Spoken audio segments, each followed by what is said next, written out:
Welcome back to Beyond the Veil Tarot and Astrology. My name is Candice Marie. Thanks for joining me. I'll be your astrologer today. We're going to be taking a look at this up-and-coming new moon in Aquarius. I'm calling this video Breaking the Mold. If you guys like my content, you want to see more of it, make sure you click the bell button below. This will subscribe you to my channel and alert you to when I have new videos coming out. We're here 4 days a week. You can't miss them. And to those of you guys who are returning subscribers, thank you guys for joining me. Make sure you guys leave me your comments below. I'd love to hear your hot takes on this new moon and how it's aspecting your natal chart.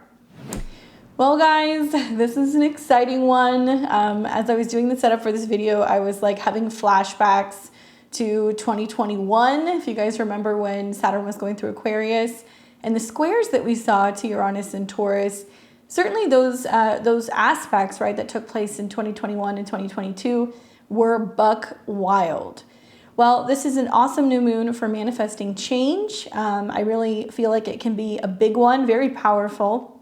And we're going to see how this is going to be impacting the 12 rising signs. So if you stay tuned to the end, after I have my discussion on the aspects of this moon, I will be pulling tarot cards and telling you guys what I think you should be focusing on manifesting and how to best set new intentions in your life.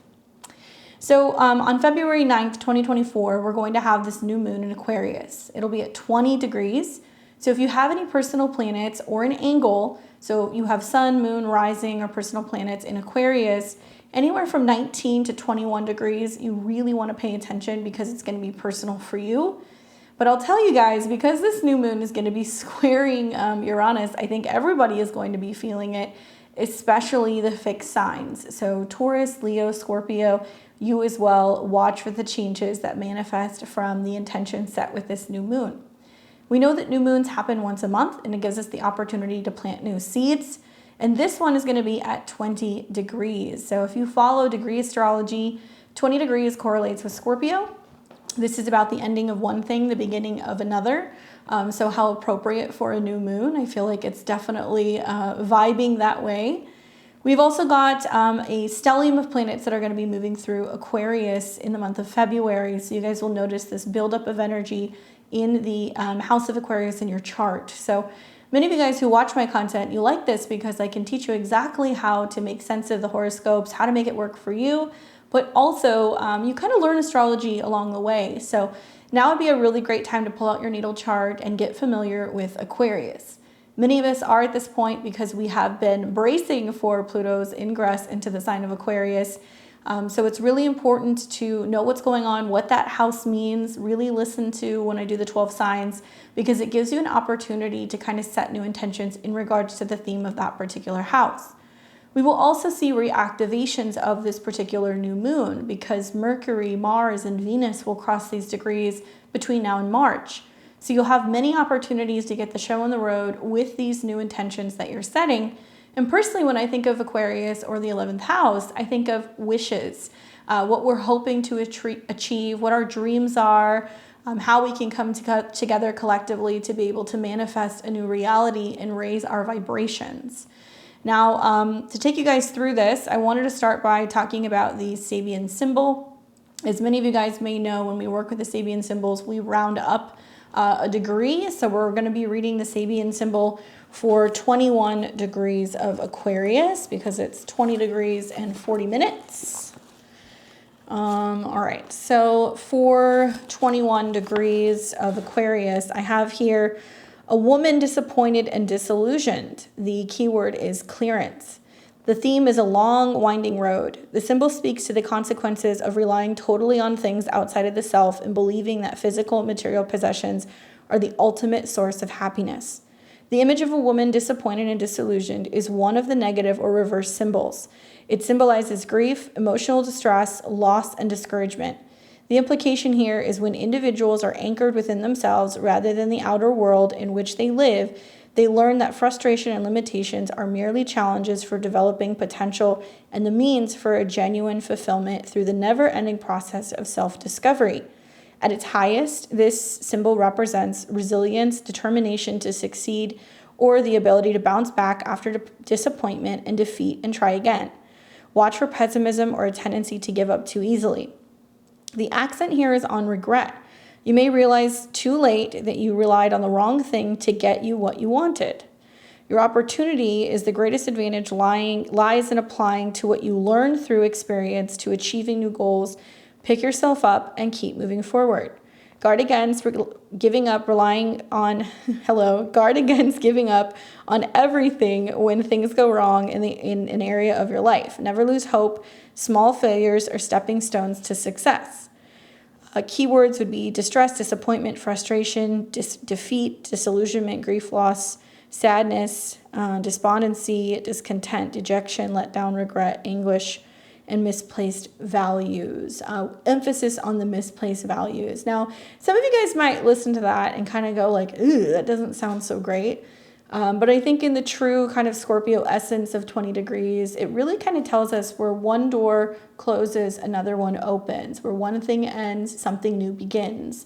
So this may be a new moon where we're really having to face turning over a new leaf, going in a new direction, overcoming obstacles. But the key word is being resilient, not willing to kind of give up, and seeing these hurdles or challenges as opportunities to be able to kind of build ourselves up and be more solid. After all, Aquarius is a sign that's traditionally ruled by Saturn. Now, when I think of this in general, when I break down the Sabian symbol in itself, like I said, emotional resilience, especially because it's the image of a woman facing disappointment. This is suggesting a theme of emotional resilience, the ability to bounce back, and it highlights courage required to confront challenges and setbacks that we're experiencing in life. Courage in the face of adversity, because the woman is facing a seemingly empty life, yet she exhibits courage, right? So this could imply that even in moments of disappointment or perceived emptiness, there is strength in facing reality and moving forward.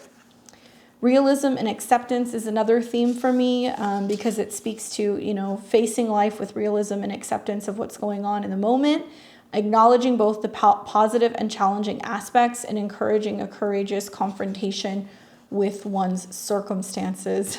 Maybe you guys heard me talking about my previous astro weather, where I was talking about getting sick of your own shit. This is kind of like where you get to that point and you start to initiate change. But also transformation through disillusionment, and how disillusionment can be a powerful catalyst for personal growth. That this symbol suggests facing disappointment with courage can lead to a transformation and discovery of a new meaning of purpose. I think that's especially important because one of the co-rulers of this new moon is Saturn. Saturn is the traditional ruler of Aquarius, and Saturn is in the sign of disillusionment. It's in a Neptunian sign, Pisces. This allows us to find inner strength when we look at this particular Sabian symbol, because it represents the archetype of the feminine and the receptive. This can point to finding inner strength, resilience, and wisdom through a process of introspection and self-discovery. But likely that's because we are navigating the void during this new moon, and really looking at the concept of a seemingly empty life, and it may signify a void or a period of uncertainty. The symbol encourages us to face the void with courage and openness, recognizing that even in its emptiness, there is a potential for renewal and growth. And I think that's really also very fitting, right? When we think of a new moon, it's like the darkest phase of the moon, and it's that void, that brand new fresh start, and we don't know where it's going to go or how it's going to manifest. We just know that we have to get going in setting new intentions. So it sounds challenging. It is one of the reversed, obviously the reverse symbols, but I think it also has a lot of opportunity for us to be more so steadfast and focused on tuning into our dreams, really reevaluating our resources, reevaluating also our personal values. I think a lot of people are shifting what it means to feel like they're living an abundant life. And really making some big changes in terms of, what they're purchasing, what they're investing in, and also learning not to take certain things for granted. I think this is a new moon that's going to be touching on that as well. Now, we all know that new moons manifest, right, over a period of 6 months. And so we'll see in the summer of 2024, this will turn into a full moon in Aquarius.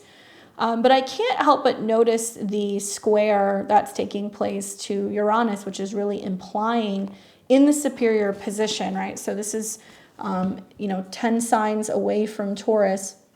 It's kind of beaming down on Uranus saying, hey, we need to focus on unification. We need to focus on the future. We need to focus on how we can work together and create these goals, and do it for the best of all parties involved, to be able to have this liberation, right? Because Uranus wants to free us from something. It wants to allow us to break free from old systems. In the sign of Taurus, it's financially, right? So we're breaking out of old financial systems. We're breaking out of old and outdated, belief systems. Jupiter's in this sign as well. But really, I think it's about this value shift. And we're looking at, what we're actually spending our time and our resources trying to acquire, and realizing that when we shift that, that's really the ultimate freedom. Now, obviously, this is going to have some big impact on Taurus-related things like agriculture, the planet, the banking system. But I think if we go a little bit deeper, it's where we're all realizing and recognizing that collectively, if we make a shift in the way that we look at what it means to be abundant, only then we are able to kind of like exit the matrix, right? So there's a method to the madness with this particular new moon. Obviously, a new moon square Uranus, to me, feels like a bit of like a wild card. We don't really know what we're going to get. But if I tell you guys that we're going to see the exact same aspect 6 months from now, I can guarantee you that it's going to be a wild adventure. It's definitely going to be definitely some things kind of coming out of left field that happens to us, especially physically or financially, that really liberates the soul and makes us realize like, okay, once we've kind of cleared the decks, or we've let go of things, or this need to own or possess or consume, then we're going to have like this freedom that we're seeking. Now, like I said, Aquarius is the place that we're having the new moon. This is the 11th sign of the zodiac. It's fixed air, traditionally ruled by Saturn, and the modern day ruler is Uranus. So I look at both. Definitely as a more modern astrologer, I focus more on looking at Uranus, but I think Saturn is important here as well. Like I said, touching on themes of disillusionment. Specifically thinking that, if I have this, right, if I achieve this possession or this material goal, or if I own this house or this object, like I'm going to feel complete. And I think really the new moon is at odds with that, saying that not everybody has the same goals and the same view of like material possessions, and that, there is a little bit of friction with the squares to Uranus. Now, Saturn, on the other hand, being in Pisces, it's in a sign that is about spiritual, visions. It's about our connection to our higher self. It's about rest, recuperation, meditation, and what's going on behind the scenes. So Saturn in Pisces, for me, I think has materialized as like, wow, just this grand illusion of leadership, of, some sense of control. Maybe a lot of us think that things are in control, or that, things are going to be fine. And we're realizing, actually, no, not so much. If we're not taking action or not actively working on our faith and our vision, we can kind of feel like we're getting stuck. There's two sides of looking at this, and I'll show you guys the breakdown in just a second. But when I think of the new moon, I think of an opportunity to set new intentions. And so, Aquarius being associated with air, this is about intellect. This is about information, science, data, communication. Definitely innovation and individuality comes up when we think of Aquarius, and forward-thinking approaches towards life. This sign definitely is a sign that values freedom and being unique, and anything that has to do with social progress. So during a new moon in Aquarius, there is this focus on initiating new ideas, embracing our own individuality, and contributing to the collective advancements. Now, it's hard to miss. It's gonna be hard to miss this energy, because like I said, in mid-February, there's gonna be this buildup of quite a few planets. We're going to see this massive stellium in Aquarius. So we're going to be seeing that this is really where collectively we're all marching towards the future. It is going to feel like we have to kind of combat fears, because many planets have been meeting up with Pluto in the process of this. And I want to remind you guys that it's not just this new moon that we're working with this energy. We'll see for the next 28 days until we come into the next new moon in Pisces that this is building, and then eventually we'll kind of reap the fruit of all of our rebelliousness or our dream casting this summer, and when we have the full moon in Aquarius. When I look at the square to Uranus, okay, so squares are the energy of Mars, it does represent, trying to kind of force a circle into a square and getting frustrated. It does talk about, conflicting energies. So we've got this conflict between this Uranian energy, which is anything goes, going against the grain, the future, collective groups of people, and Uranus in Taurus, which does not like, sudden change. Oftentimes you have to kind of budget to get it to move because it's fixed earth, right? This is like a massive boulder or a mountain or a stone. So we're seeing this friction between energy, vibration, information, connection, unity that's trying to force Uranus to kind of get out of its own way. Well, now Uranus is direct, so that helps. Saturn is direct as well. So both of the planets associated with this new moon are indicating that we continue to move forward, right? We're steadfast in some of the changes that we're making in these departments. But the square is a tense astrological aspect that brings up this 90-degree angle between this new moon, okay, and Uranus. So there's some tension here. Basically, this is going to create a challenging dynamic, because Uranus is the ruler of Aquarius and is associated with sudden changes, innovation, and unconventional thinking. It's almost like we have to go beyond what we've always thought we were capable of. We have to believe more. We have to connect and communicate more to be able to bring about this change that's not just happening in Aquarius. It's really pushing these, energies that are going to be arriving in April and May of 2024 to really grow, to get bigger, to become, more, I think, independent, to become more abundant, to be more comfortable in our bodies, to be more comfortable with our resources. Now, I think what this is going to be bringing up for a lot of people is, encouraging individuals to express their unique ideas and perspectives. There may be a bold desire to rebel against the status quo and embrace a much more authentic and individualistic path. So I call this flying your freak flag, right? I've got a North Node in Aquarius. Actually, this new moon's right on my North Node, so I'm kind of like, this is definitely going to present a lot of opportunities to kind of do something different, to have a much needed kind of update to what my evolutionary purpose is. But for you guys, I think really what it's representing is that we are getting in touch with our true essence. We are starting to accept and embrace who we are, not looking at ourselves as separate groups, looking at ourselves as a united front. Obviously, this is going to encourage us to embrace change. That's the name of the game when we've got squares to Uranus, because there can be this feeling that things are going in a different direction and they're zigging and they're zagging. And Uranus suggests that, the process of change may be sudden or unexpected, and it's essential to be open to new possibilities and be willing to adopt unconventional approaches. So don't just look at the new moon in Aquarius. The seed that you're planting with this new moon is helping kind of propel this major evolution that's going to be taking place in April and May this year. Now, for this also, what comes up for me is social awareness. And we can't look at Aquarius and not talk about that. Mercury has just recently come out of a conjunction with Pluto at the time of this new moon. So definitely there is more intense conversations about freedom. There's more intense conversations about information, sharing of information, getting the word out. Now, Uranus is, or I guess Aquarius is the air, right? So it's the airwaves. It can be the internet. It can be what we're hearing on various, social media platforms.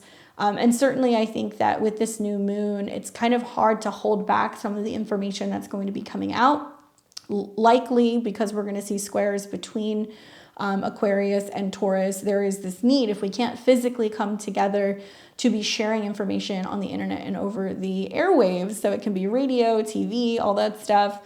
And I do think it's going to be shocking and surprising because we have that conjunction between Mercury and Pluto.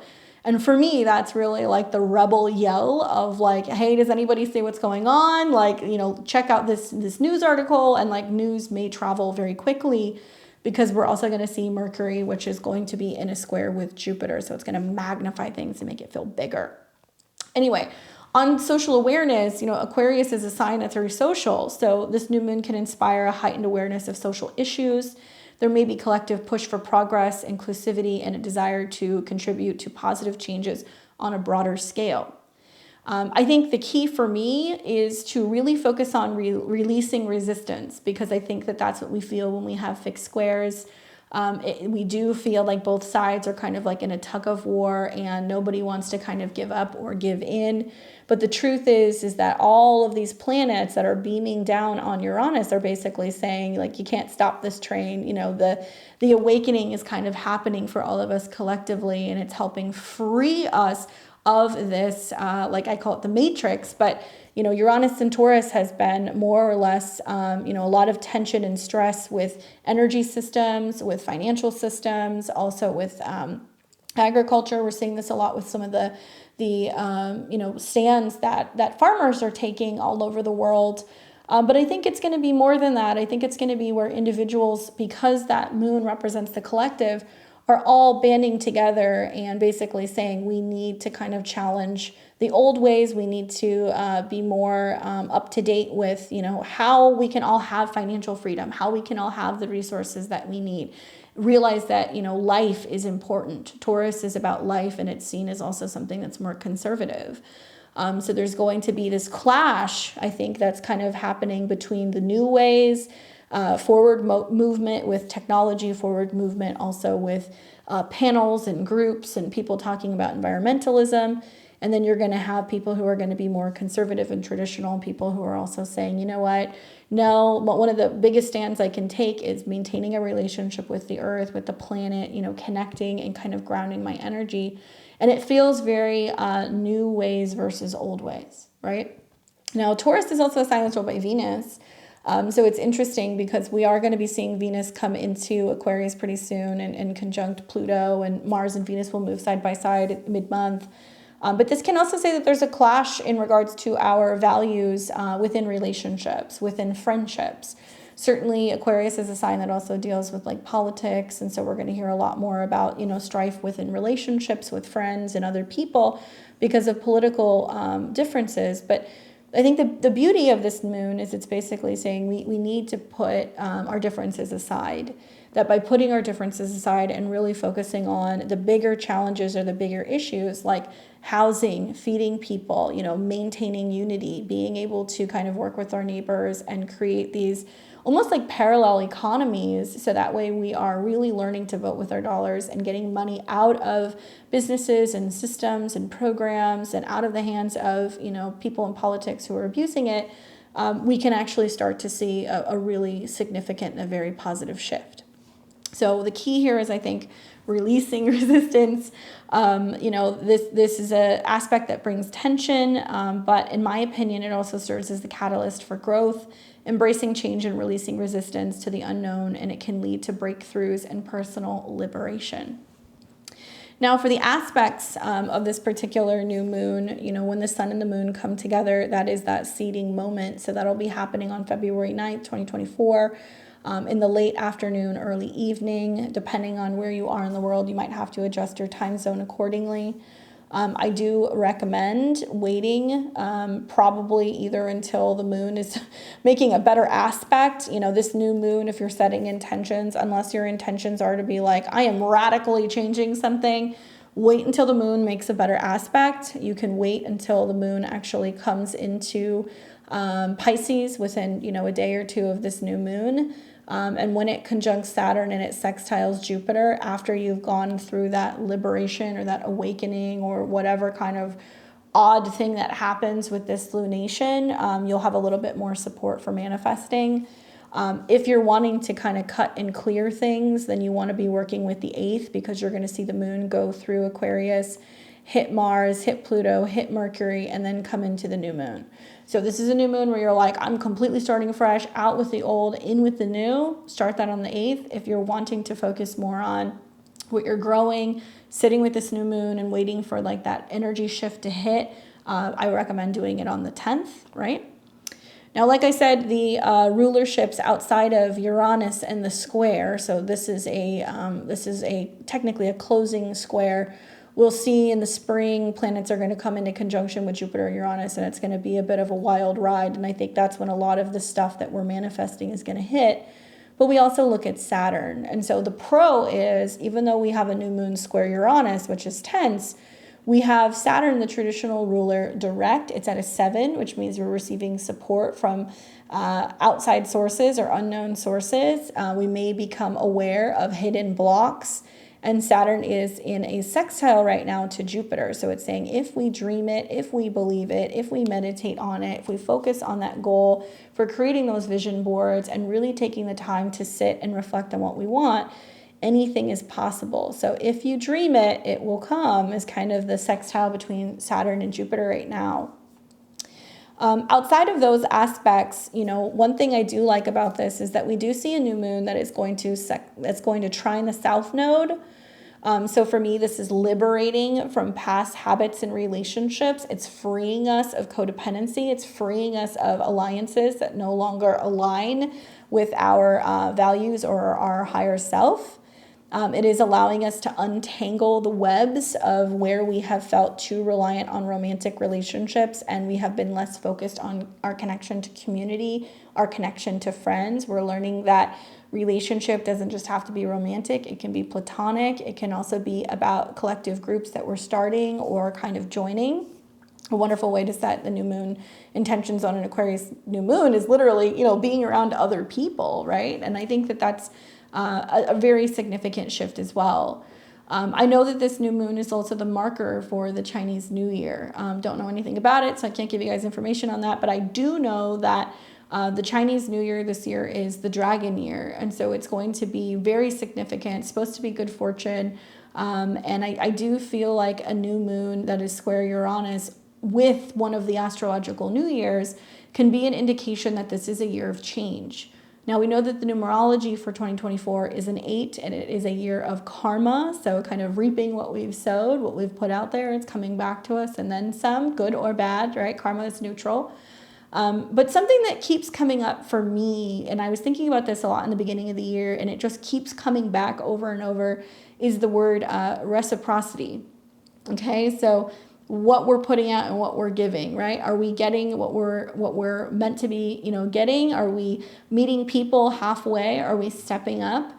I think that that's a word that just keeps coming up for me over and over because it makes sense. The squares that we're seeing to Uranus is basically saying, finally, we're about to kind of break through. And if we've been putting a lot of good out there, it's going to come back to us. And equally, it's if we're not feeling like our needs are met, in relationships, in partnerships, in friendships, it doesn't matter, then this is a new moon where we're breaking free, right? You're going to feel, that's why I said it's breaking the mold. We are breaking out of old, outdated ways where we have been almost like feeling constrained or restricted into physically changing or evolving. Because this is Taurus. So maybe think about that. It's like, okay, in what I'm putting out there, am I getting that back in return? And like, how can I shift or tweak some of these energies or some of these goals to align with the right people, the right collective groups, the right communities, the right jobs, the right relationships to really feel like I'm kind of being met halfway. The other aspect, obviously, if we have a trine to the South Node, is going to be a sextile to the North Node. So also through this working on the future and setting these new intentions, it's supporting the North Node and Chiron. So it's supporting us being more independent, being more courageous, obviously standing up, being more active, and healing ourselves. So what a beautiful time to connect with other people and find healing groups and community that can be encouraging us to take active steps forward in holding ourselves accountable for doing the healing.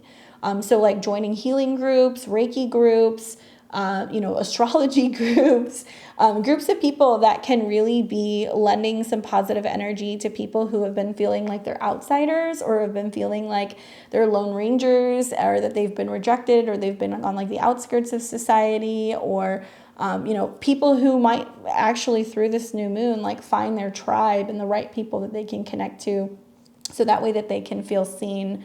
I think that that's such a powerful theme here as well.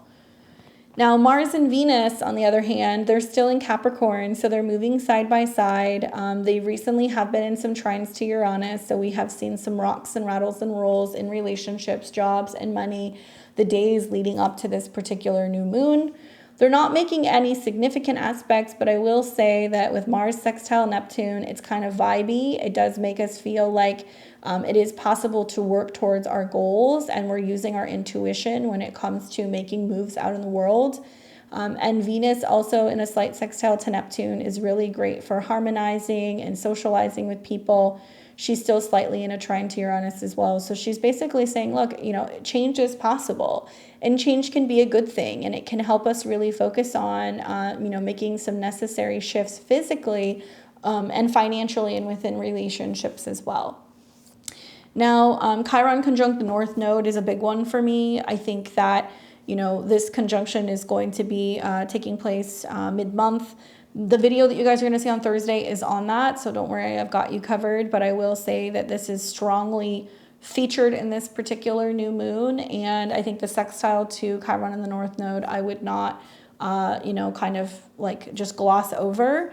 I feel like this is giving us the opportunity to really focus on the necessary healing and like really getting straight with ourselves and taking the responsibility and doing the work, right? Mars is in Capricorn and it rules Chiron in the North Node right now. So doing the work necessary to become more self-sufficient and self-reliant. Obviously, over the last month, we've seen this kind of manifest out in the world as individuals having issues with people abusing their authority or their power, trying to force issues upon individuals. We've seen conflict that has been, brewing with leaders and superiors and people high in office. That's Capricorn. And where that's actually making people feel disempowered. And so much of the square can actually be waking people up and making them realize, there's a lot of us and very few of them, whether this is like leaders or politicians. This can also be about, people in leadership roles and positions, abusing that and making people realize like enough is enough. We don't have to kind of just sit there and take it any longer. So the beauty is if we're at that point, then the sextile to the North Node is saying like, okay, what are my goals? How do I achieve them? I need community to do that. I can't just be kind of on my own, because being separate is actually going to further isolate myself.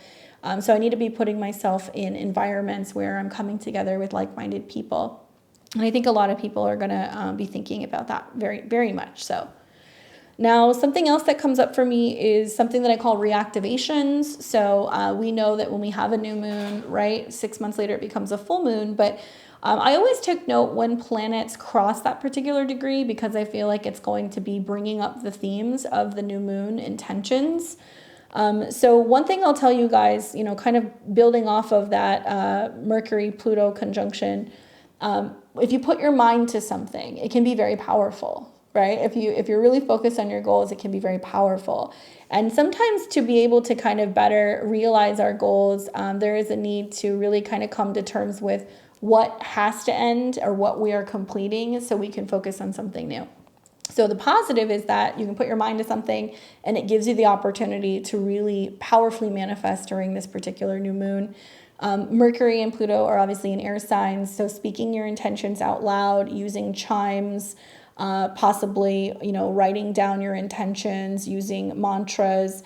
Mercury-Pluto is also about deep, intense mental work, and it can feel almost like too much. It can feel like you're fixated or obsessive on something. But it can also really make us realize that, if we can get really serious about our intentions, there's a lot of power behind that. Pluto is the destroyer as well, so there can be some sense of some like news or information that's kind of breaking. That is, really, really detrimental, potentially because, Uranus is the dispositor for financial systems. I'm filming this on Monday before you guys see it. Just news coming out about one of these major real estate conglomerates in, I think, Japan. That's like, going basically bankrupt, having to liquidate all their assets, like over God knows how much money in debt, like millions, if not billions of dollars.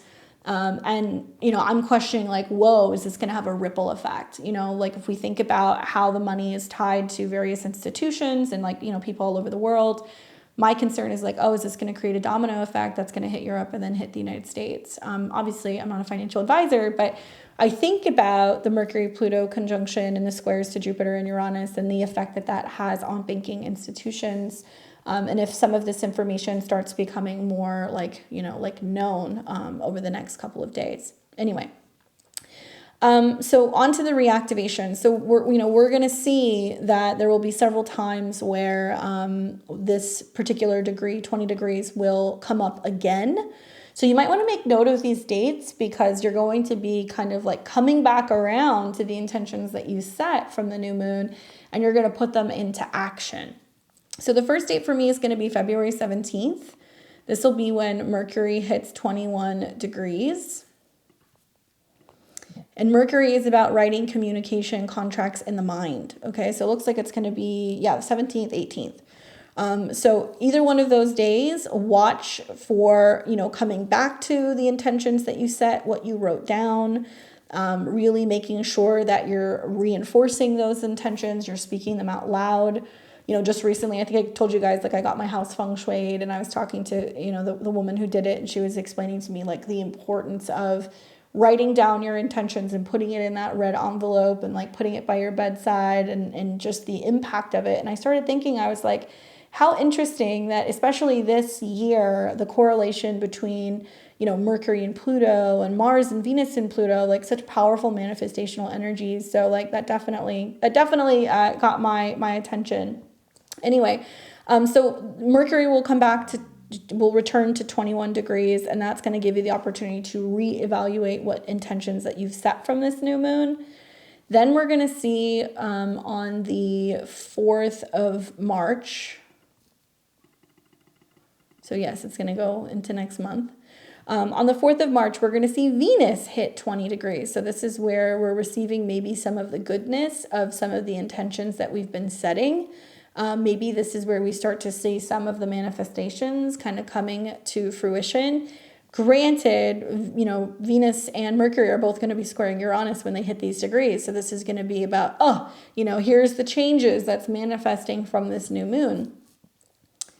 Then we'll see on the 10th of March, then Mars is going to be at 21 degrees. Actually, I take that back. It's going to be the 11th.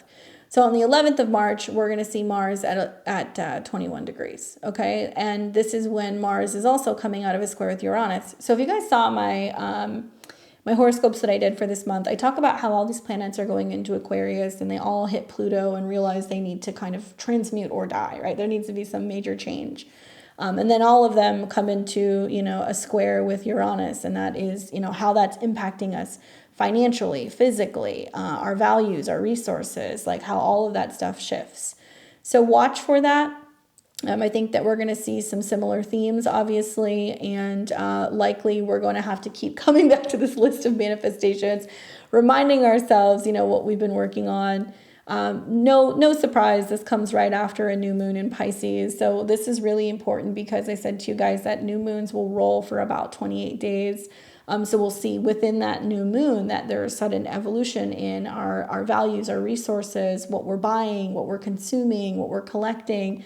And you're going to see a lot of, I think, like grassroots campaigns, people who are going to be coming together, kind of talking about, calling out, where people are heavily invested in things that aren't really positively, affecting the masses. It's not really helping us evolve. It's not helping us have financial freedom. It's not helping us have, more support out in the world. So I'm assuming we're going to see more of these like political rallies and groups of people coming together and like wanting to kind of call out the corruption as all of these planets come into a square with Jupiter and Uranus, because it's going to be about kind of like, the elephant in the room being talked about. Anyway, what also caught my eye is 6 months from now when this becomes a full moon. Are you guys ready for this? Okay, so 6 months from now, this becomes a full moon. And when this becomes a full moon, it'll be after 2 Capricorn moons. And then we have August 19th, 2024, a full moon in Aquarius. Okay, so 6 months of your manifestation. Look at this, square Uranus. So it's like, okay, we have a T-square now where the sun and the moon and Mercury are forcing Uranus. So it's very clear to me that, the universe kind of has like this like sixth sense of humor where it's like, look, you can do this the easy way. Like, you can do this now while you have all of these planets where you have a lot of group support and like a lot of opportunity to come together and have unity and really be focusing on making changes collectively for the future. Or if you decide to wait until this becomes a full moon, then we're going to throw you a bit of a curveball. We're going to have a full moon that's going to square Uranus. And it'll feature what looks like around the time of a Mercury cazimi. Same place where we had the Venus retrograde in Leo. And this is also going to be about, the kings. This is where Regulus is. So it's going to be interesting to see how this is like manifesting for, new leaders and, people who are going to be stepping up into the ring. I've thought for some time that we're going to see some more potential, presidential candidates that might enter the ring. And so I do get the feeling that between May and August, you're going to see that there's going to be a couple curveballs that are going to be thrown, where we might see some people that drop out, but some people who kind of show up and decide to enter this race. So we'll have to see. But long story short, if you wait until August, basically this is going to be the hard kind of course correction in the change that maybe you see coming, maybe you don't. Now, to show you what I was referencing about how there's this big shift that's coming in April and May, all of these planets currently in Aquarius right now, if throughout the next 2 weeks, that are going to be squaring Uranus, is trying to bring about some new currency or some new financial news or changes with the banking system, some potential shifts also in regards to digital currency. And so we're going to see all of these planets kind of come together in Taurus. And it looks like this is really going to start actually with, I guess, the seed. I guess I should show you guys on the 20th of April. So when Jupiter and Uranus come together, it'll be at 21 degrees, okay? So this is the degree that we're feeling the square. Jupiter is about law. Jupiter is about abundance. It's about growth, and it's about, global patterns. And then Uranus is going to be about what's kind of wild. So we're going to start to see the global markets start to kind of get buck wild and change. This is all going to be featured with Venus being the dispositor. She's retrograde with Mercury. I think a lot of individuals are going to be realizing just quite how significant this financial impact is going to be for all of us. And then we're going to see, as we get into Taurus season, planets are going to come into conjunction with Uranus. Looks like we'll have a new moon that's pretty close to Uranus, and it's going to be squaring this 21 degrees. So basically, the intentions you're setting now, come mid-April going into May, will definitely have some very big physical, financial impacts. It's going to also have some very significant impacts in the way that we look at what we're buying, what we're consuming. I do think that it may also hike the prices of food as well as energy, because that's what Uranus and Taurus is. I think it's also going to really bring the power, right? The abundance, the resources to those who are kind of leading the pack in this potential like revolution. Uranus and Taurus, I think about what's going to become wildly popular is going to be farmers markets, co-ops, people who are, creating these separate economies in ways of being able to sell without, connection to the main grocery stores. But also I think it's going to be such an amazing time for like herbalists, for people who work with flowers, for people who are in agriculture, who grow gardens, or they know how to can or preserve foods. We're talking about some of the most fringe people, right, are going to be people who are, traditionally maybe like, alternative, I guess I should say, are people who are turning to traditional ways to working with the earth. And if you're somebody who knows how to butcher or knows how to, grow a garden, or how to preserve food or bake pies or sew or, create things, if you have a trade, these are going to be some of the people who are going to make the most money. So I really like the idea with this new moon of being like, I am going to go and join a gardening group, or a homesteading group, or I'm going to go and learn about, how to be able to can and preserve food, or these types of things, because you're going to get a lot of resources from these groups that are going to be able to help you and also help you feel wildly rich. But I don't think it's going to be rich in a traditional sense. I think it's going to be rich in a sense of the ability to provide. And those of us who are able to do that, I'm hoping this is going to materialize as also helping others, giving others some kind of abundance, whether that's information resources, support, supplies, all of that stuff, right? So yeah, too long didn't listen. Do it now, set the intentions now, even if you feel like that significant change that's coming in the Taurus area of your life is scary. I really recommend doing it because I feel like this can be such an opportune moment for change. All right, so let's do the 12 rising signs. I'll take you guys through that. I recommend listening to your rising sign first because that's going to tell you which house this particular new moon is going to be in. Listen to your sun or your moon sign as well. It's really choose your own adventure. Obviously, if you have any planets 19 to 21 degrees of Taurus, just be aware that this is going to kind of feel like, Taurus of Aquarius, excuse me. If you have anything from 19 to 21 of Aquarius, this is going to feel a little bit more prominent for you. If you have a new moon birthday, it's like super action-packed all year. I definitely recommend getting a reading. But equally, if you have anything from 19 to 21 degrees of the fixed signs, so if you have any Taurus or Leo or Scorpio in these degrees, you're going to feel the effects of these squares. Please do not forget to also look at where Uranus is, okay? So don't just look at the new moon and go like, I'm setting my intentions here.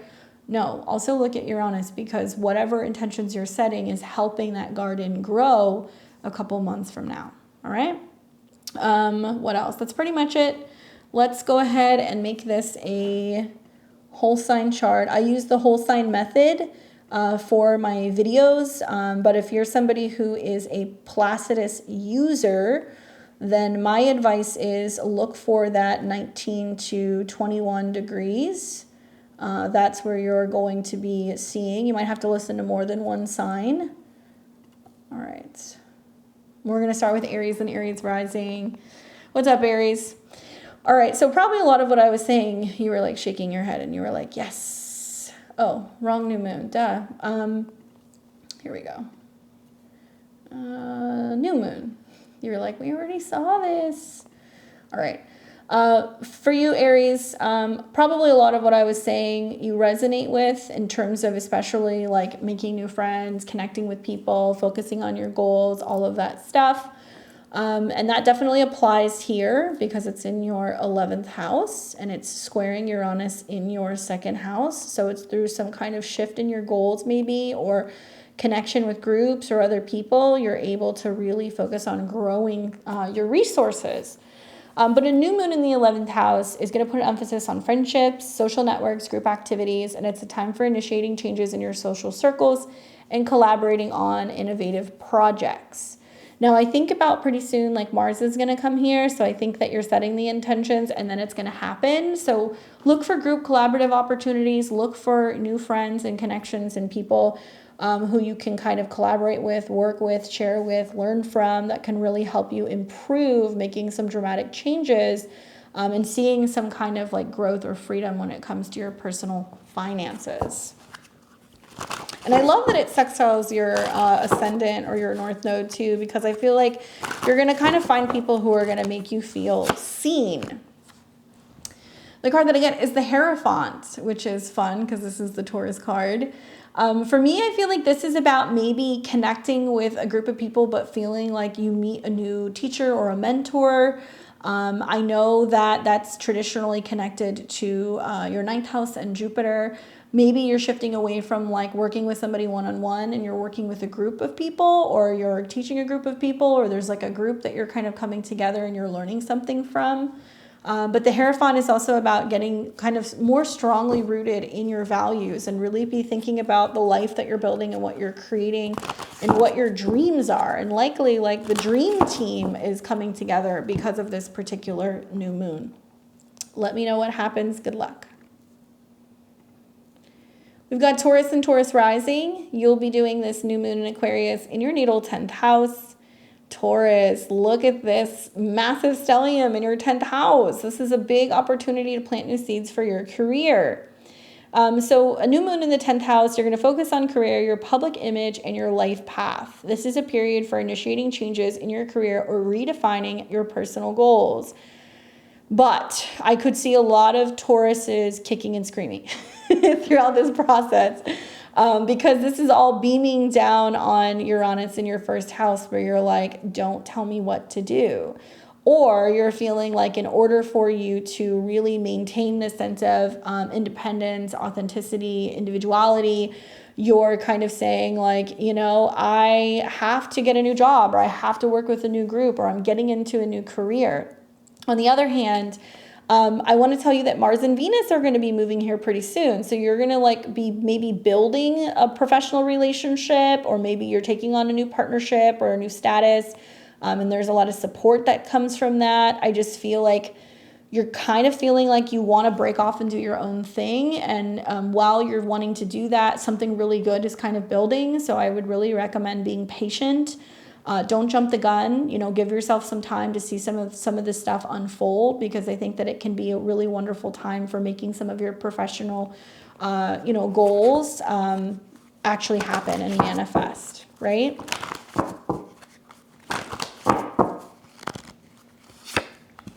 The card that I get is the Devil. Okay, so this is talking more about Capricorn or Saturn. And I also feel like this is kind of like that temptation of being like, okay, I just want to, you know, like blow it all up, or I just want to check out, or I just want to kind of like throw in the towel in a situation. That temptation to rebel against something that is building, that can be a very good thing. Taurus, I want to remind you that you can choose how you want this new professional future to go. It's up to you. You don't have to feel strapped and limited. Know that there is some sort of support or some kind of group or team that's going to arrive to make this happen. You know, Saturn is in your 11th house of others and friends, and it's sextiling Jupiter in your first house. So it's possible for you to share part of the heavy lifting with a team, or like working with a friend to be able to navigate making this possible. There is no doubt that for some of you guys who feel like you've been spinning your wheels, this is a new moon where you're like, okay, it's coming. Like I am getting ready to, you know, launch my new business or change jobs or, you know, break out of what I've been doing. But be patient is the one thing that I would say, because it does seem to me like Uranus is screaming and saying like, no, I don't want to have to be responsible. I don't want to have to adhere to a schedule. But something really amazing is building right now. And if you put in the work, it can give you the freedom that you have been seeking, especially later this year. So don't give up, okay? Don't give in to that temptation, Taurus. Good luck. I've got Gemini and Gemini rising. You'll be doing this new moon in Aquarius in your natal 9th house. And this is a fellow sister air sign. So you'll be receiving some trines at some point from these planets in Aquarius.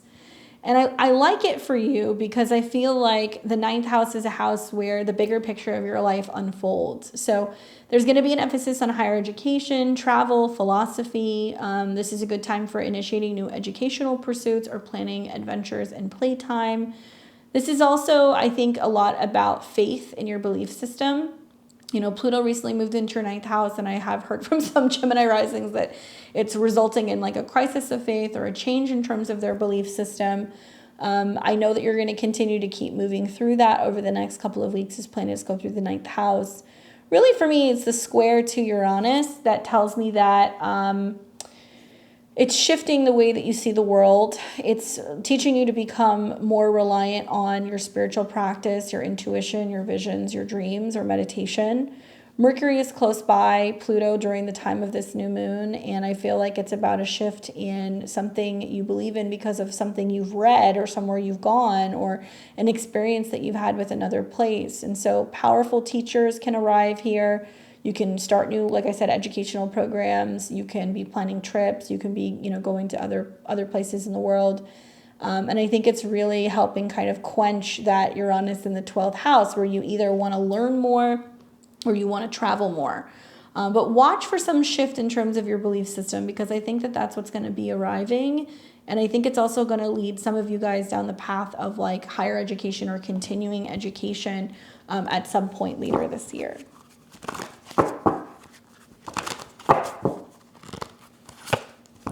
The card that I get for you is Temperance, which is interesting because I kind of feel like that might be touching on Uranus in the 12th house, which can be about healing the soul, past life healing, clearing. And also this is about balance and like finding the right time and the right place for things to come together. I do believe that with Mercury square Jupiter, there can be some really exciting things that are coming in terms of like your future goals for travel or education. But I feel like a lot of this is about pacing yourself and, making the plans, but also leaving a little bit of room for flexibility if you feel like you need to make some changes and if you don't want to adhere to like a really strict timeline or schedule, and remaining kind of open. And obviously Temperance is a card that's about healing. So it can mean that you're learning something about healing, right? Mars is going to be coming into the 9th house soon. So some of you guys might be learning about new healing techniques as well, and be connecting with really important teachers and mentors. So if you're trying to call those people in, that's what you want to do during the new moon. Good luck. We've got Cancer and Cancer rising. You will be doing this new moon in Aquarius in your natal 8th house. Okay, Cancer. So for you guys, the 8th house is all going to be about setting intentions in regards to shared resources, intimacy, and transformation. I like that Pluto is in this house because it's comfortable here and Mars is coming soon. I do feel like the 8th house is kind of a house that can feel sometimes unsettling or unknown, but it is promising that there's going to be some major shifts in regards to your joint resources and a total transformation. So that happening with a 20-degree is pretty decent. I do think that this is a period where you'll be initiating changes in joint ventures or addressing deep-seated issues. Obviously, the moon rules your chart, so to have a new moon in the 8th house, you are uncovering maybe where there's been some fears or some loss, or there can even be some healing that can take place on a deep emotional or psychological level. Now, this is squaring Uranus in the 11th house, so it's like you have to be willing to excavate all of the things that you have been unwilling to look at or unwilling to heal to be able to reap the rewards of Uranus and Jupiter in the 11th house. So this is a really big money moon for you guys, because you have your chart ruler and the sun in the 8th house. So investing in yourself, making transformations, revolving around the way that you look at debt or joint resources, encouraging you to really expand and focus on new goals and be like rubbing elbows with people who also are going to be of a higher class, or they're going to have more to offer you, or wealthier friends or connections. Where, wealthy friends and connections can kind of help you when it comes to overcoming some financial challenges.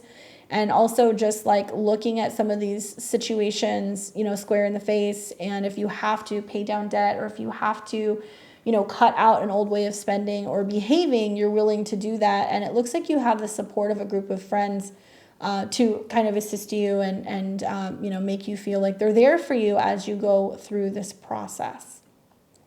I could see some friendship changes from this as well, and like the psychological effects of that. That's the other thing that I would say. But for the most part, having a new moon in a sign that quincunxes are in conjunction your ascendant, it's uncomfortable and it brings up some emotion. So watch as the moon goes into Aquarius. I feel like a lot of it's going to be about cutting out old patterns in relationships and going deeper so you can be closer to those who you're partnered with.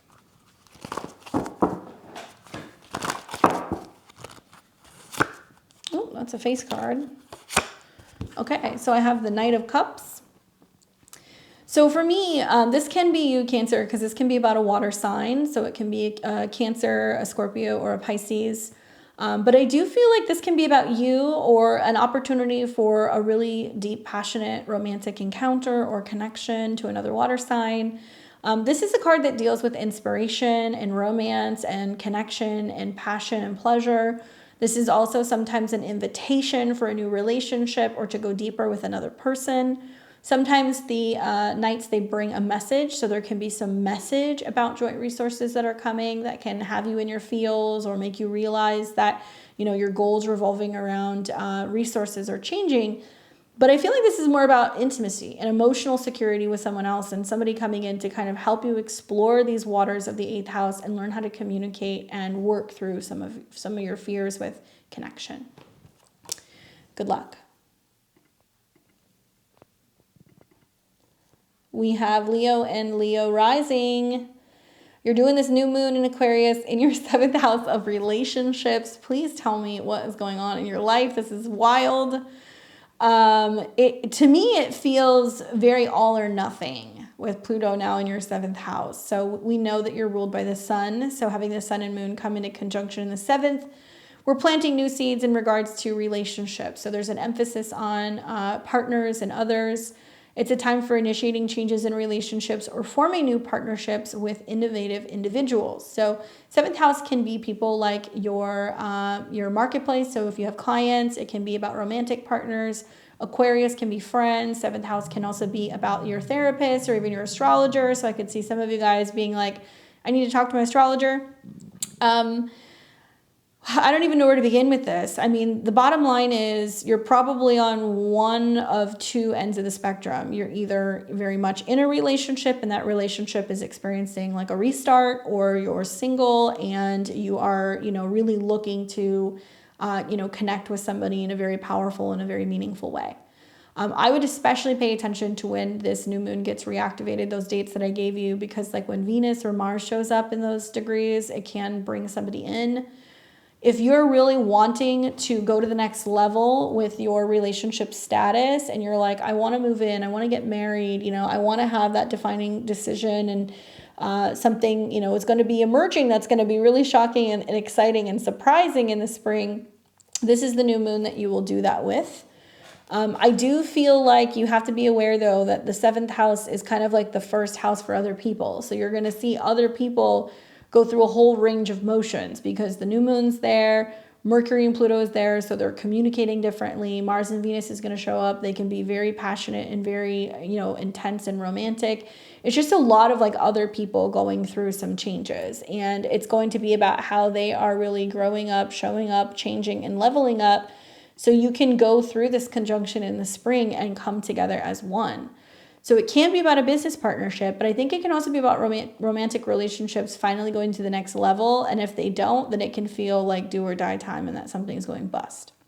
Now, this is also about your public reputation, how people see you. The 7th house and the 10th house are about visibility. So this is also a time where the right relationship is really putting you out there and being seen. So like if you're somebody who's like, I need a manager, or I need somebody to do PR, or I need someone to help me with my appearance, wonderful time to go seeking some of these people because it can really help you professionally and physically, be your best. And like there is some really big stuff that's going to be arriving for you in April and in May in regards to your career. So I think maybe you're just kind of connecting with the right people.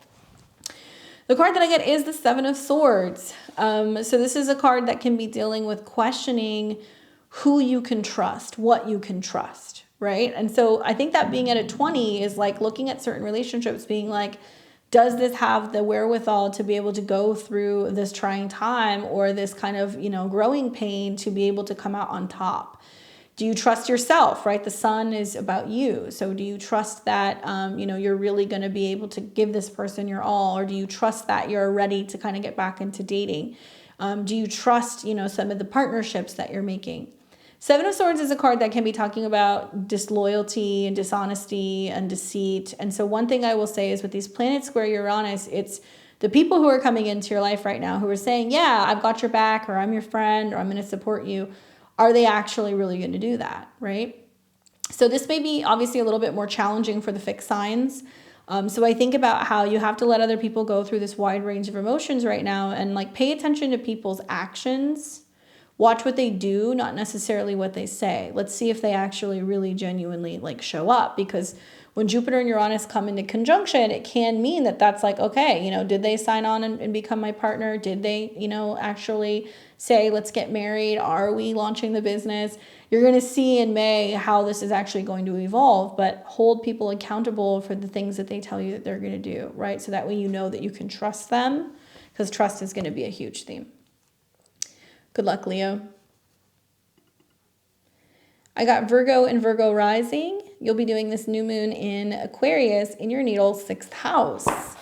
So this is exciting for you because, well, 6th house energy is an energy that you're familiar with. So this does feel somewhat familiar, even though Aquarius does in conjunct or quincunx your sign. So for you, Virgo, a new moon in the 6th house is going to have you focusing on your health, work, and your daily routines. This is a really good time for implementing innovative changes to your work environment or adopting a new health regimen. So if you want to move things around in the office, you want to switch things up with your schedule, you want to join a new gym, maybe you want to focus on a new habit or a new routine, this is the time to do it. I do feel like you might be implementing technology to make this happen because of Pluto's connection to your third house and Aquarius's technology. But I think it can be about mental health, to be honest with you. I think it can also represent where there's some big changes that are happening in regards to your schedule, because we see that this is squaring Uranus. So I think a lot of you guys have heard me say, well, this is about how you're learning more about health, or you're changing your schedule so you can go back to school, or you're becoming more flexible with your schedule so you can travel. So, something about the Mercury-Pluto conjunction also makes me feel like this is about you saying, hey, I'm going to make the change, right? Or I'm going to make the upgrade, or I'm going to make the shift. A lot of you guys I've heard are now like working more independently, or you have some entrepreneurial stuff going on. Some of you guys are now also working completely remotely, so it's giving you more flexibility with your schedule. But in reality, I think that this is about, really making your health a priority and focusing on your health goals and how to have a better kind of mind-body balance. So if you're wanting to set some of these new intentions in regards to health or wellness, this is the time that I would do it. The challenge is that, Aquarius conjuncts your sign. So where Virgo says, well, everything needs to be physical and literal and everything needs to be organized and very, obvious. Aquarius is kind of like fragments, and it's things that are kind of done in pieces, or it's something that's kind of unusual, or it's about like adapting to like a new system or a new program. So you might have to be learning something. There might be new skills that come through with this particular new moon here for you. Let's take a look at what the cards say for you, Virgo. The card that I get is the Two of Wands. I think this is about keeping an open mind, being like, yeah, I could change that. It is possible for me to make this shift, or I think I could, work in this kind of different way or this different environment, or I can adapt, right? And being optimistic about that and the process. Certainly Mercury square Uranus, I think, is going to be about having to learn new skills and doing some kind of continuing training or focusing more on health and realizing that you have a lot to learn in these departments. So I think that I would keep an open mind with this new moon. I love that like Mercury and Mars are about to be in the same house. So I do feel like this is going to be about creating a new schedule for yourself, creating a system that is different and maybe a little bit, more kind of abstract than what you're used to, but something that I think is going to be good for you physically and mentally in the long run. Good luck. We've got Libra and Libra rising. You're going to be doing this new moon in Aquarius in your natal 5th house. And this is a fellow sister air sign. So this is a wonderful new moon for you because it's going to be trining your sun, moon, or rising in some way. It's also trining the south node in your 1st house in some ways as well. So when you have a new moon in the 5th house, this is putting an emphasis on creativity, self-expression, romance. This is a period of initiating new creative projects or expressing yourself in unique ways. This is also really important when it comes to what the heart wants. Think of the 5th house as like the stage where you show everybody, your talents. This is also very much connected to, romance, dating. So if you're wanting to get back into dating, this is a time to do it.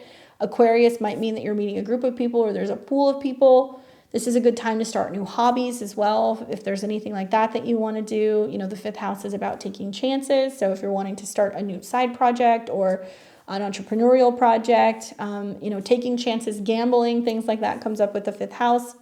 And also children. So this is about kids. If you have kids, more work that you're doing with your kids, playing with your kids. If you're looking to have a kid or start a family, the new moon is basically initiating that, saying that that is possible and there's room for growth in this department. Now, the challenge is that although it's trining your ascendant, so it's helping you kind of enjoy these things, this new moon is squaring Uranus in the 8th house of joint resources.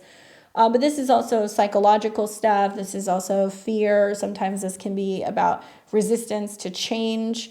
So you've got this new moon that is in a hard angle to Uranus, which is the ruler traditionally of your 5th house. So it's a lot of like Do I make this investment? Is it going to pay off? Do I take this risk? Is it going to go in my favor?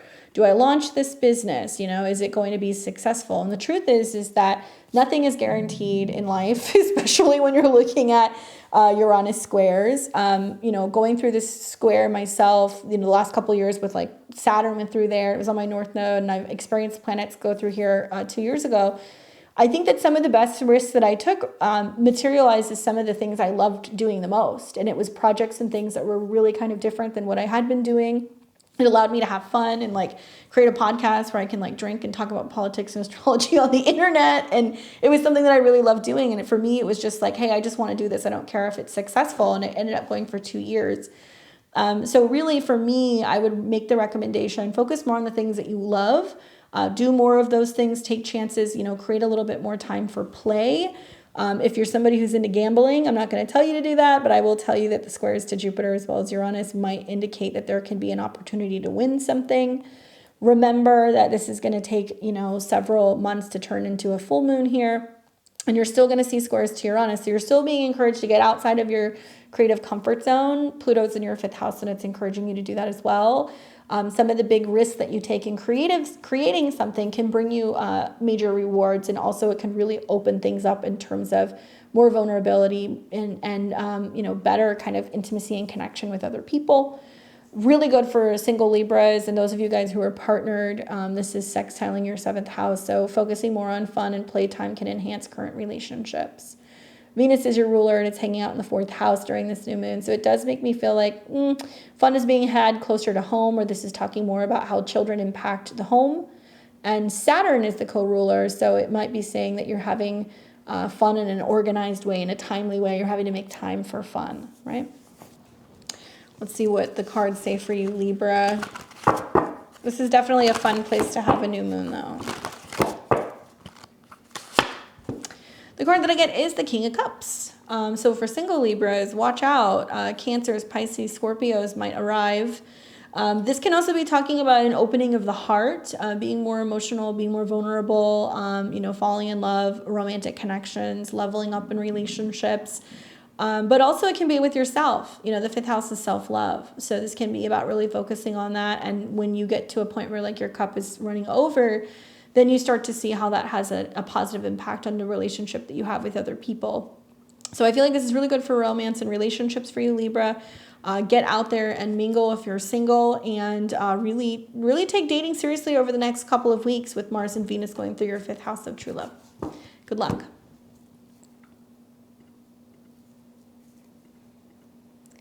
We've got Scorpio and Scorpio rising. You'll be doing this new moon in Aquarius in your natal 4th house. My Scorpios, this is going to be a fun one because this new moon is going to be the focal point of a T-square between Uranus in your relationship sector and you. So here is the new moon in your 4th house, squaring your ascendant and your descendant. So new moon in Aquarius in the 4th house. So the positive is that, there is a focus on home. There's a focus on family, emotional foundations. This is a time for initiating changes in your home and your home environment and addressing family dynamics, or, your relationship with your family, with your roommates, with your spouse. It's like all in the 4th house of the home zone. Now, when you have a new moon here, let's say you're saying, hey, I know I want to move this year, or I'm looking for a new place, or I want to buy a house, or I want to sign a new lease. That's basically what's indicated with this new moon. The challenge here is that it is squaring your sign. So you're going to feel like, okay, in order for me to initiate this change, I got to check in with, my home base and the people I live with or my family first. And it's also squaring Uranus in the 7th house. So some of the changes that are being prompted on the home front does kind of rile up relationships. So if you're in a committed relationship, these changes or these things that are going on with your family or your extended family is having a pretty significant impact on your relationships. Now, this can indicate sudden moves, can prompt meeting people. It can also indicate that there is a new goal to be able to change the home front and focus on living with another person, moving in with friends, moving in with family. Pluto just recently went into your 4th house, so change is upon you when it comes to the next 20 years of your home base. You're probably thinking about, what kind of a life am I building? What is this going to look like? How can I create the future? Thankfully, Mars and Venus will be coming into your 4th house pretty soon. So there's going to be a lot of opportunity for fun to be had and really focusing on, building this future with another person. So it can be working with an architect, a designer, it can be working with a romantic partner. I just feel like some of the changes that are coming on the home front are going to throw you for a loop when it comes to your relationships. So fast forward, right, to the summer when we have that full moon where the sun will be in your 10th house and it will oppose this and square Uranus. My goodness, it's like it's going to take about that long for all these things to hit. I would be really focused on talking about the future with your family or with your partners right now. Some of you guys may feel prompted to look for relationships in other places, or that you're looking for people outside of your usual kind of environment, or that you're kind of meeting people who might be further away because Uranus and Jupiter are in the 7th house. This is a bit of a wild card. So one thing I'll say is that a little bit of pressure on the home front can really help further propel relationship growth. Some of you guys will see when Jupiter and Uranus come into conjunction in April that there is going to be a sudden kind of like fast forward in a relationship. And that can be a good thing where, you've met the right person and you're like, okay, great, let's do all the things together. But it can also represent where something is growing or progressing too quickly, and it can create some destabilization. So a lot of Scorpio risings are going to be in different, kind of spectrums on this. But I would just say, look at where your home is influencing your relationships and what is actually changing or transforming at home that can have a more positive change in your relationships and kind of help you better, relate to others.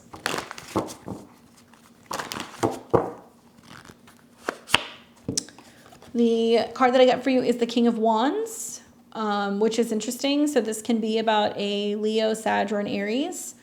This can also be you, Scorpio, where you're kind of embodying more of like that masculine kind of energy of the king, where you're kind of more front and center with saying what you want, what you're creating, what you're doing. I love that with Mars and Venus coming into your 4th house. Like you're the creator basically of your own kind of private world right now. If you want to design a home, if you want to move, if you want to, create something at home or be working at home or constructing something for the future, you have the wherewithal to make that happen. The key here is to remain optimistic and to stay in that state of play and creativity, and be working well with other people to be able to make this happen.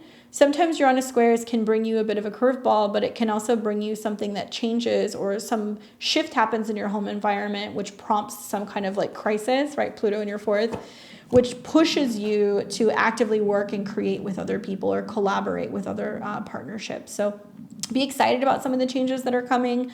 I do feel like it can actually go a little bit better than anticipated.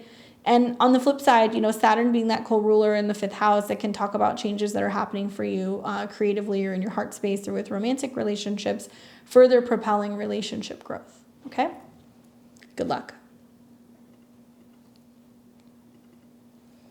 We have Sag and Sag rising. You'll be doing this new moon in Aquarius in your natal 3rd house.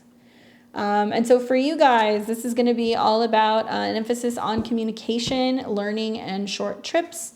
This is a good time for starting a new course of study or expressing ideas with innovation. Now, the 3rd house can be things like signing an important document, planning a road trip, getting a new car, possibly considering moving or making some changes within the neighborhood or changes with your relationships to a sibling. Wonderful time to start something new. I think it's interesting that this new moon does have Mercury square Jupiter. So you are really focusing on communicating better and expanding the mind and developing healthier habits. This is a sign that sextiles your ascendant, sun, or moon naturally. So it's friendly for you. All of the signs are going to experience this new moon that's going to square Uranus. And I think that this is teaching you how to communicate more effectively so you can make the most use of your time. Learning how to better manage stress and like changes in your health or changes in your schedule is a big theme. I love this new moon for being like, I'm launching a new website. I'm going to, start a YouTube. I'm going to write a blog because I feel like it's really pushing you to make the necessary changes in your routine.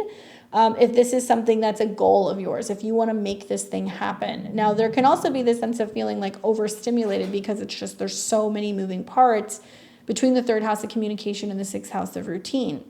I think the key here is possibly to also look at Saturn, and where Saturn in your 4th house is sextiling Jupiter, which is your chart ruler, And it's saying like, get your home in order, get things in order in regards to your physical living space, your family, and your routines. And if you have a routine, you're not going to feel so kind of mentally frazzled or mentally stifled. Do watch for changes with your schedule that can happen at work unexpectedly with this new moon. I really feel like you're trying to create a life where you have more freedom for spontaneity. And whether that's like if you want to take a break from work, or if you're wanting to travel more, or if you want to take up new hobbies, Jupiter and Uranus in your 6th house wants to create a schedule where you feel like you have more time to slow down, to rest and enjoy and have pleasure.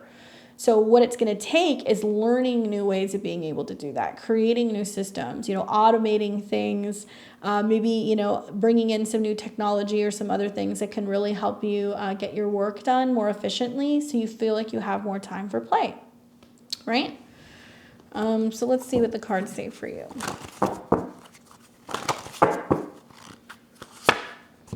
The card that I get for you is the 5 of Cups, which is interesting because it kind of resonates with the Sabian symbol, kind of like being like disappointed. It's like, okay, well, yes, there's some disappointment, but what are we learning from this, right? Don't stay in the state of the 5 of Cups where you're feeling kind of discouraged or disappointed. Do something about it. I think of all the energy going into your 3rd house, where it's very possible for you to start a new routine where you're journaling, reflecting. Maybe there's some writing prompts, or there's something that you can be talking about where you can be kind of reflecting on maybe where there has been some heavy feelings coming up for you, so that way you can become aware of them, you can work with them and start getting into the groove where you have like a built habit or routine, so you're not falling back into those patterns. I also feel like this can be Saturn. Saturn's still in a square to your sign, and it's in the 4th house where you can be feeling kind of stuck at home and kind of gloomy. The key here is to move around when you're working with the 3rd house. Go on a bike, go for a walk, go for a run, do something where you're kind of mobile and you're moving around a little bit to move out of these funks. And if you feel like you can't get out of a home situation, you can go for a stroll, you can go for a drive. If you're not moving and you're feeling restless, there's other ways for you to be able to activate this 3rd house. And if something's important to you, if you want to make that time to have more freedom, it's going to require you to be mindful of making some of these shifts in your routine to make that possible. Good luck. We have got Capricorn and Capricorn rising. You're doing this new moon in Aquarius in your natal 2nd house. So this is your money house, Capricorn. This is definitely the new moon that you want to set that intention for your finances, for your resources, for abundance. Very excited to see how this manifests for you, because there is just a ton of energy going through your 2nd house. So there is a lot of money matters on hand. A new moon here will have you focusing on your values, your finances, and your self-worth. And it's a good time for setting financial goals and reevaluating what you value in your life. Well, we've got that new moon that is in a square to Uranus in your 5th house. So likely you're feeling like taking some chances. And whether that's investing some money, or that is buying something, investing in a new hobby, investing in yourself, building yourself up. I mean, that's number 1. 2nd house stelliums are going to teach you that you're only going to get paid as much as you think that you're worth. Okay. And so I think a lot of this is about really reevaluating, what am I capable of? What do I have at hand? What tools, what talents do I have? How can I put them to work to be able to expand more of my joy or more of my resources, so I can have more play and like fun time? I mean, quite literally, this is just about really believing in yourself and going forward and being able to create something and make something happen.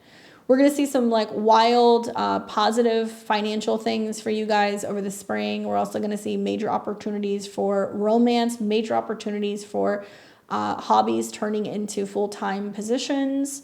I think it's also going to be big for romance, because the 5th house is true love when you see this conjunction, having children.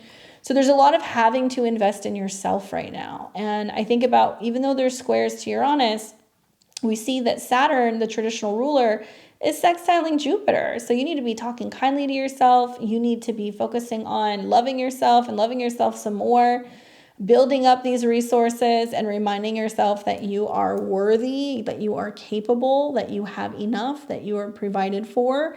And that's really going to be the key, I think, to feeling safe and secure with some of the sextiles to the North Node. Now, this also might mean that you're focusing on really kind of building up money and resources because you're moving or you're getting into a new physical space. And so maybe there is this kind of push of, okay, how can I come up with these resources to spend more time at home or to move into a new place or buy a home? That kind of stuff can come up as well. Pretty strong sextiles between the 2nd and the 4th house. So focus on resources and watch when those planets cross those degrees, because you'll see that kind of come back up for you. The card that I get is the Page of Swords, which is interesting. So this can be about an initiation, a brand new energy, learning something new, writing something new. Saturn's in your 3rd house. Are you writing? Are you trying to make money from your writing? Are you sharing? Are you creating content?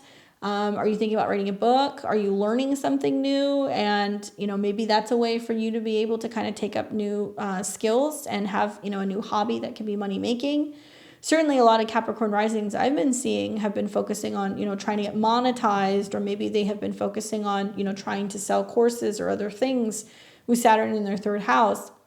So this might indicate you have a new idea about how to make money, or there's some message that comes in about your resources.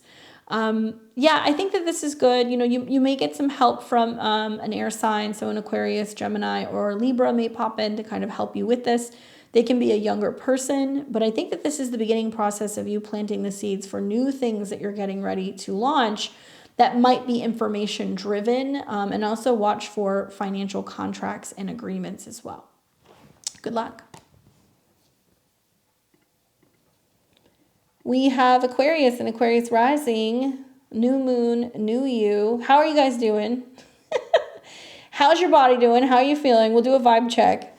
A ton of planets coming into your sign, and this is your new moon for the next year. So make it count. This is a big one, especially for setting new personal intentions and new goals. Transformation is the key word here. That's what you guys want to be focusing on. For my Aquarians, a new moon in the 1st house will have you focusing on your self-expression, personal identity, and your individuality. It's a time for personal renewal and embracing your unique qualities. Well, likely this is going to be at odds with your home, your family, your clan, your living situation. So be advised that the freak flag is flying sky high. There is I don't care what anybody thinks, vibe that's going on with you this morning, this month. And I think that it can be positive in a sense where it can help kind of help get you out of the past. So this square, obviously, to Uranus, which is your ruler, is basically saying, okay, I am the person who's creating change. I am kind of excavating myself from, chaotic living situations or family drama, or, I am the one saying, hey, let's pick up and move to this other city or this other country. I'm the one who's saying I need more freedom or I need more flexibility. And it may be inspiring to people that you live with or to other friends or other family members. You might be the one who's telling everybody, like, let's go and buy land and, basically, start a compound. I mean, that's how I see Jupiter and Uranus in your 4th house, that you're leading the way for some of this innovation and change that's going to be happening in your home or in your family. And you're going to come on pretty strong with the squares to Uranus, so just be advised. It can also be about totally changing and transforming the relationship to yourself, because the sun is relationships, the 1st house is self. You might have some people that are kind of like, whoa, like what's come over you, or where did these changes come from? But I think it can be good. I think that what actions you're taking as a result of this new moon for the next month is going to help liberate you in regards to your home base. So if you've been dealing with like a roommate that's been driving you crazy and you have been like at your wit's end and you're just ready to kind of kick them out, like now may be the time. If you have been waiting to kind of pack up and move and relocate somewhere, now may be the time. You might see that manifest basically between especially April and August. But it's going to come from this really strong kind of independent spirit that you're going to be presenting with this new moon. So the key is to pay attention to what's happened in the past, get out of those old patterns, and be willing to say, okay, over the next 6 months or so, there's going to be change. I'm going to be addressing, some of the issues on the home front or with the family, and I'm taking it upon myself to kind of redefine what it means to have a home, and even if that's something that you have to go alone.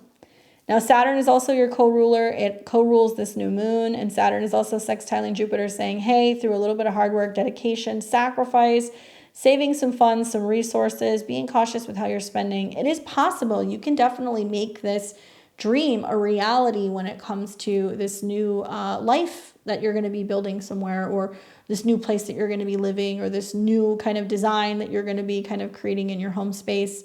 Just watch for this energy to kind of reverberate out where, like I said, it can create a little bit of friction. Work with the sextiles to the North Node. I think that this can help you be speaking out, sharing, teaching, writing more, learning. If you're feeling a little restless, it can make you feel inspired to write, or it can make you feel like it's time for you to get in the car, go on a joyride, go on a road trip. If you're feeling kind of antsy at home. The card that I got for you is the Nine of Cups. So how cool that Aquarius is about wishes, and then you get the wish card. You may surprise yourself that everything that you're asking for with this new moon might actually end up happening in a weird topsy-turvy way. I think in the end you're going to get what you want, but it may be a bit of a colorful way of getting there. This for me is the green light. Anything that you ask for, you know, like a rubbing a lamp and then a genie comes out and says, okay, I'll grant your wish. That's what this card is about. So make this new moon count. Do the work to really sit and ask yourself what you want, and be willing to say, okay, I'm actually going to be the one who's going to make it happen. Good luck. And if it's your birthday, happy birthday.